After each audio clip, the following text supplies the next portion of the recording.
ارے بندہ تو مجھ سے کیوں پوچھتے ہو کہ درود کی کیا طاقت ہے؟ ارے تو خود پڑھ درود کی طاقت دیکھ۔ صلی اللہ علیہ حبیبہ محمد وعلی آلہ وصحبہ وسلم۔ آج میں اس ویڈیو میں آپ لوگوں کو بتاؤں گا سب سے بڑی دولت کیا ہے، سب سے بڑا انعام کیا ہے، سب سے بڑی نعمت کیا ہے۔ سب سے بڑی دولت عشق رسول ہے، سب سے بڑی دولت عشق رسول ہے۔ اگر آپ ہمارے یوٹیوب چینل پر نئے ہیں تو ہمارے یوٹیوب چینل کو سبسکرائب کر ویڈیو کو لائک بھی کریں۔ سب سے بڑا انعام عشق رسول ہے، سب سے بڑی نعمت عشق رسول ہے۔ سبحان اللہ، یہ دولت جس کو مل جاتی ہے وہ مالا مال ہو جاتے ہیں۔ دل میں عشق رسول ہو جائے تو لب پہ درود پاک رہتا ہے، دل میں عشق رسول ہوتا ہے تو نماز، قرآن کی تلاوت، تمام نیک کاموں کے اس انسان کو شیطان بھی نہیں روک سکتا ہے۔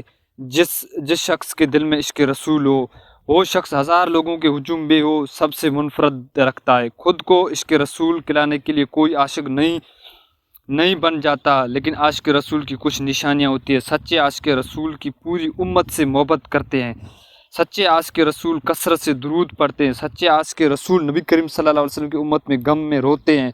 ارے سچے عاشق رسول بے نمازی نہیں ہوتے ہیں، سچے عاشق رسول بد اخلاقی، بد مزاج نہیں ہوتے ہیں۔ ارے سب سے بڑی تو بات یہ ہے، سب سے بڑی بات یہ ہے کہ جو اللہ اور اللہ کے رسول سے محبت کرتا ہے نا، اور اس سے آل رسول سے جو محبت پیار کرتا ہے نا، وہ سچے عاشق رسول۔ اور سچے عاشق رسول پنجتن پاک کا غلام ہوتا ہے۔ سچے عاشق رسول حسین کے غم میں آنسو آتے ہیں۔ سچے عاشق رسول صحابہ کرام کی شان بھی قدر کی نگاہ سے دیکھتے ہیں۔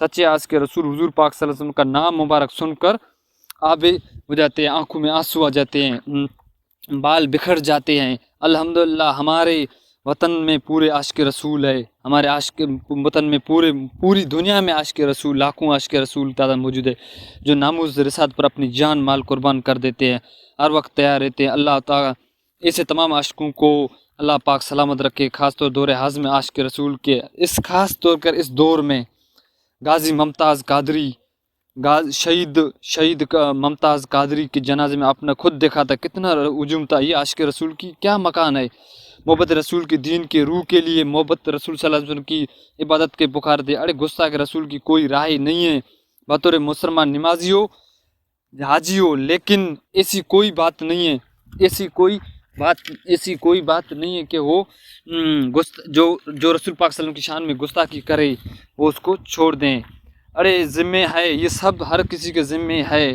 تو اللہ پاک ہم ساروں کو، جو بھی رسول صلی اللہ علیہ وسلم کی گستاخی کرتا ہے تو اس کے سارے اعمال برباد ہوتے ہیں، خود اس دنیا میں اس دنیا میں ذلیل ہوتے ہیں۔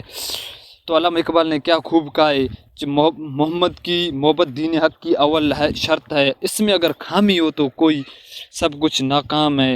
اللہ پاک ہم سب کو زیادہ سے زیادہ درود پاک پڑھنے کی توفیق دے دے۔